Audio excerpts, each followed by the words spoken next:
আসসালামু আলাইকুম। Hey guys, আপনারা সবাই কেমন আছেন? সবাইকে পবিত্র জুমা মোবারক, জুমা মোবারক, জুমা মোবারক।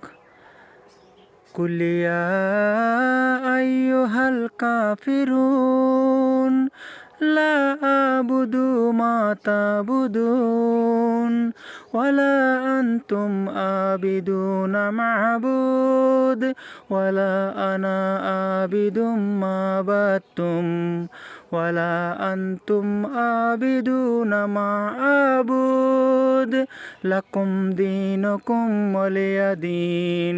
সাদাকাল্লাহুল আযীম। সম্মানিত বিওয়াস, আমাদের প্রিয় নবী হযরত মুহাম্মদ সাল্লাল্লাহু আলাইহি ওয়াসাল্লাম ইরশাদ করেন, শুক্রবারের জুমার দিন হচ্ছে গরিবদের হজের দিন। সেই জন্য আমরা সবাই দলে দলে দলবদ্ধ হয়ে জুমার নামাজ আদায় করব। আল্লাহ পাক যেন আমাদের সবাইকে জুমার নামাজ আদায় করার তৌফিক দান করেন, আমিন। তো ভিডিওটা ভালো লাগে লাইক করবেন, কমেন্ট করবেন, শেয়ার করবেন। আসসালামু আলাইকুম ওয়া রাহমাতুল্লাহি ওয়া বারাকাতুহু। খোদা হাফেজ।